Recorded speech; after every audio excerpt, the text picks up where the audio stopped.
and welcome to the Business Solutions podcast, the show where we explore the courses, people, and stories shaping learning at the University of Suffolk. Today, we are diving into project management level 4 apprenticeship, what it's all about, who it's for, and why it might just be the perfect route into a career in project management. Joining me are Sarah Harris. Hello. And John Walters. Hello. Who lead the course here at the university. Welcome. Okay. So let's start with the basics. So for someone who's never heard of it before, what exactly is project management level 4 apprenticeship and who is it designed for? So the course is designed as an entry-level project management course. You don't need any previous experience in project management to start it. It's a level 4 course, so we're looking at either people who've just left school with some A-levels or people who've been working in for some time and now want to get into project management. It's a 1-year course where we'll teach a good foundation of all the aspects of project management, and from that, you'll get an apprenticeship and a certificate of higher education. And the certificate of higher education is equivalent to the first year of a degree. So that's something that studying at the university is it's an added benefit. So people finishing the course can add to that at a later date with our level 6 programme. So they could get a complete degree by studying another 2 years as well. So that is a definite benefit of studying at the University of Suffolk. Brilliant. Lovely.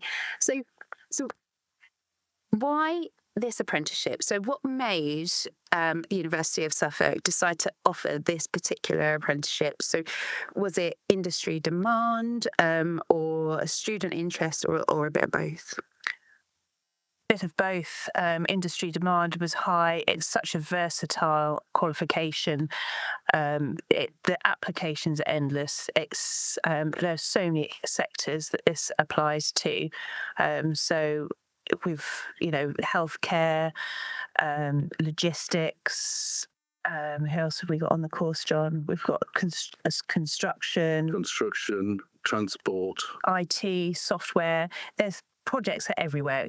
I think anybody listening to this podcast will, in the workplace, be working on some sort of project. So the applications are endless. Fabulous. So course structure-wise, and the learning experience. So could you walk us through how the course is structured? So what do apprentices actually do during their time with you, and how do you balance classroom learning and workplace experience? Should we start with the structure, John? Yeah. So the structure is a traditional day release where you'll come to the university 1 day a week. We've got 4 modules throughout the year that take up the whole of the year. So each module lasts 12 weeks.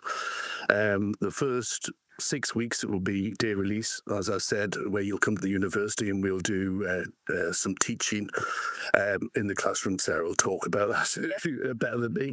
And then there's a 4-week period where we set you a set of tasks to do at the workplace, but you should still spend about a day a week working on those tasks. And we'll check in, online, see how we're getting on. And then there's a 2-week period for you to do an assessment for that module that will give you towards your grade for your certificate of higher education. So that's the basic structure of how we teach it. Yeah, and there's 4 modules. The first one John teaches, which is all about creating a project plan and scoping out a project. We have another colleague, Jane, who focuses on more the finance and the budgeting side of things. Then there's another module around risk management, and then a final module that brings everything together, looking more about leadership, managing stakeholders, and communication styles. So some of the softer skills that are required, but how you bring the whole project together. I'm just trying to think about what your other questions were in relation to that. So how do you balance classroom learning and real workplace experience? I think you've I think you actually answered that quite well, I think, unless there's anything else that you think that you want to add to that. It's only that the apprenticeship is a fantastic way to do that. So there's classroom learning, which then can be implemented into the workplace straight away. So literally from the first class that we teach, there are skills and frameworks and knowledge that can be implemented straight away. And it gives the apprentice the opportunity to sort of experiment and understand and sort of contextualize what they're learning. Yeah, so it's really nice rather than doing a sort of standalone project management course online, perhaps, which is just a couple of days long. We're sort of mentoring them through the whole year, and it is about putting into practice what they're learning. Fabulous. So, and do apprentices get exposure to different project management methods like Agile or Prince2 as well? Yes, so the course is aligned with the Association for Project Management's body of knowledge. So that's not specific to any particular sector like construction or IT, where things like Prince2 is more related to IT teaching. So it's more generic to that, but it covers all the same sort of principles of, traditional waterfall projects or agile techniques as well. So it covers all the different types of project life cycles that people would expect across all sectors. Fabulous. And so, with regards to the employer partnerships, so one thing people often ask is how much support do apprentices actually get? So, could you share how the university works with employers to make sure learning matches real world needs? Well, one of the ways we do that is that we reach out to a lot of the employers in the area who are doing projects. Um, East, East Anglia has a lot of national infrastructure projects underway in the area, not least of which is Sizewell C. But there's around 40 or 50 big projects like that going on in the area from a number of different sectors. So we've been reaching out to all the different employers in those sectors to get examples of how they run projects in their area, and we use those in the classroom to role play with the apprentices while they're trying to develop project plans, and we can take the part of, a stakeholder from, a transport firm, and who wants to do a project and help them develop the skills to build their project plans. And these real life scenarios really help embed the knowledge as well. So it's not just coming to the university and being lectured at, it's very collaborative, it's very interactive, is problem based, solution finding, case study orientated, lots of workshops and also they're part of a cohort. So there's lots of other project managers that they'll get to develop friendships, relationships with, and there's lots of transferable skills from lots of different industry sectors. It makes the learning very real world. And I know with employers and apprenticeships as well, they are allocated a mentor, aren't they? So that helps and supports. So if you could just give a little detail into how the mentors are there to support the apprentice as well. So when the apprentices are at the university, they work closely with us as lecturers. But when they go back to the workplace, they have a mentor, which is sometimes their line manager, but it's somebody that they can ask questions to, who will support them in the role. One of the activities they have to do for the apprenticeship is to build a portfolio of evidence. So they will work with their employer to help them create that and put that in place.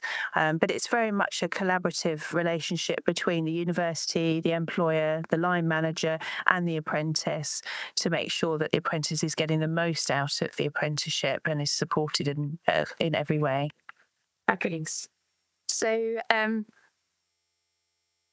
with regards to the assessment and what's next, so how do you assess progress along the way? And when it comes to endpoint assessment, what does that look like? So there's an assessment at the end of every module, like John said earlier. We also have quarterly meetings with a practice educator who sits in our apprentice team, who will meet with the apprentice and the line manager or the mentor in the organisation, just to make sure that the apprentice is exactly where they need to be, that they've submitted lots of evidence, that they are happy with how things are progressing. With regards to the endpoint assessment, John, do you want to? Yeah. So once all the teaching has happened and the year is complete for the level 4 APM course, they'll pass through an endpoint assessment gateway where the apprentice will produce a short scoping document saying what they're going to do for a project, which will test their knowledge, skills, and behaviours that they've learned throughout the course. And so once that's agreed, we have an external organisation who will come in and do the endpoint assessment. Once that scoping document's agreed, the apprentice will work on a project. The project could have started before the start of the endpoint assessment. For up to 5 months, they've got to complete this, although we encourage them to get it done as quickly as possible. They'll there's 2 things they have to do. They've got to produce a report on a project, nothing too onerous. It's just a few thousand words, and a presentation. So that'll be about a project that they've done in the workplace, and they'll submit that report to the independent assessment organisation, and then after that there'll be a short professional discussion with somebody from that, with the assessor, where they'll discuss items from their portfolio of evidence, and both of those count towards making sure they either get a pass or a distinction for the apprenticeship. Once the apprentice has finished their level 4, what is next for them? What can they do to progress? There's a few options. They can build their experience in project management for a couple of years, and then sort of assess their perhaps what they want to do, or they can progress straight onto our level 6 program and complete in a further 2 years in one of 2 apprenticeships that we're doing, level 6 in project management or a level 6 in project controls. So it's a really nice progression, and they get a degree from that, which is a fantastic thing. Yeah. And so with employers that could be listening to the podcast, how does that work for employers, for them to be able to put somebody onto an apprenticeship? Because I know obviously they have, some employers have levy pots as well. Could you just go through a little bit how an employer will go about getting an apprentice onto one of our courses, whether they're levy paying or not? Well, we have an onboarding process. So you would nominate a candidate from your organisation who you'd want to take part in the course, and we'd accept an application. We've got a very easy form to fill in, and from that we'll then look at the apprentice, look at what sort of environment they're working in, check that the course is the right one for them, and that works both ways. We'll describe what we're going to cover, and they can decide if it's the one for them. But once that's decided, then there's an eligibility check which happens, which could look at your organisation, see if it's a levy paying. That's the easiest route, and then you're up and running, and you can proceed with the course. If your organisation's smaller and it's not a levy payer, then there's other routes through levy transfer that we can certainly talk about to see if we can help you get the necessary funding for the course. Fabulous. Okay. And so if someone's thinking about applying, what advice would you give them to prepare to succeed within project management level 4? That's a really good question. So an apprentice coming onto our course. Wow, what would you say about that? I would say this is reasonably recent because we have been just talking to some apprentices who are joining the course this year. I would say the good advice is to check the standard that's available on the Skills England website. It's very well documented what the course covers and the sort of job that you would be doing as an associate project manager. So it's well worth having a look at that.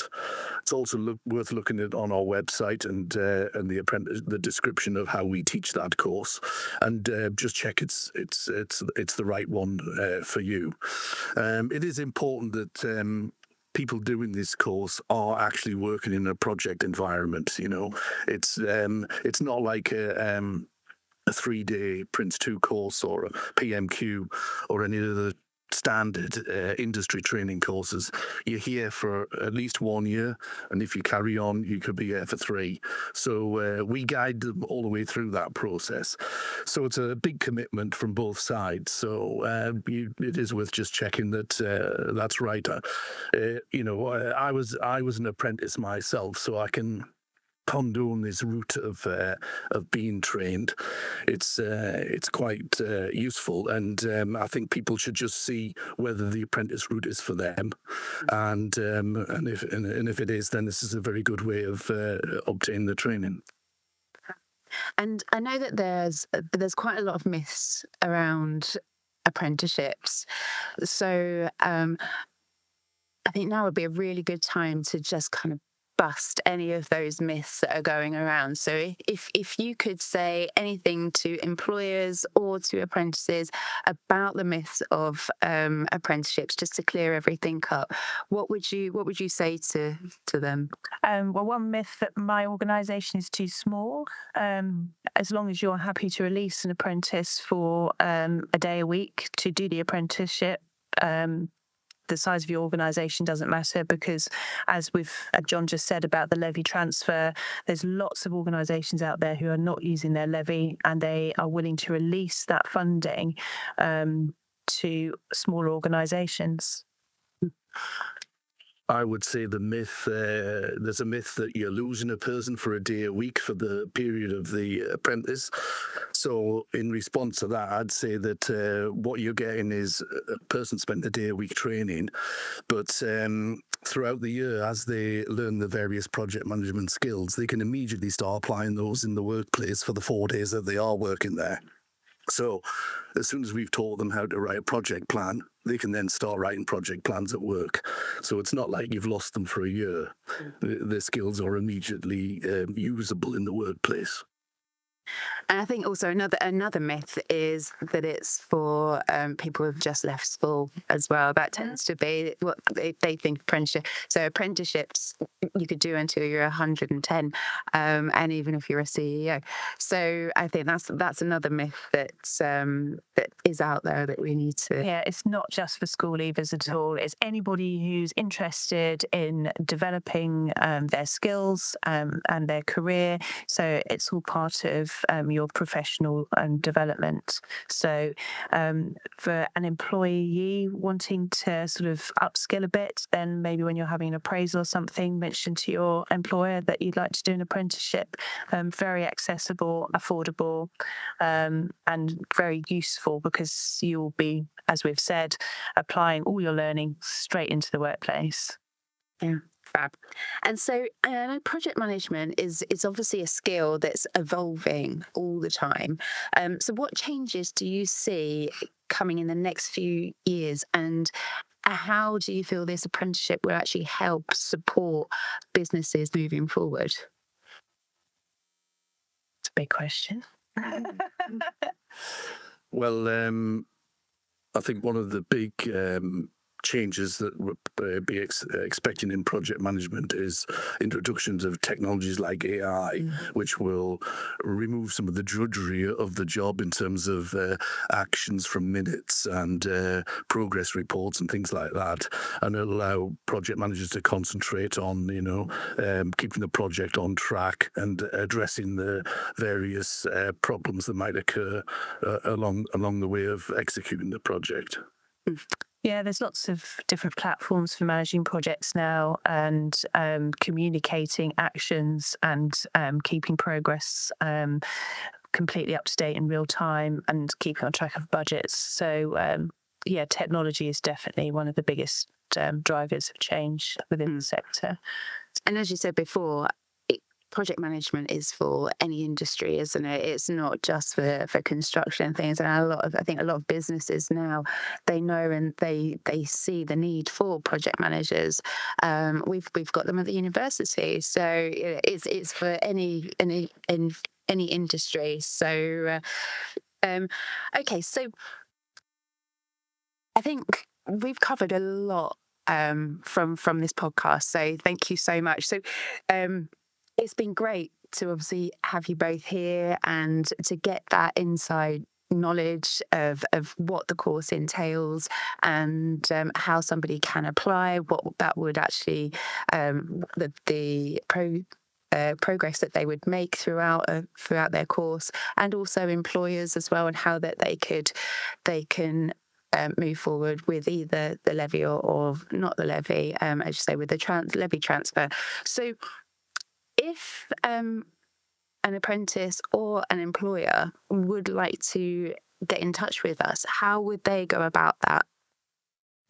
Our website's a really good starting point. There is a contact form that you can fill in there, and an email address. So that would be a really good starting point.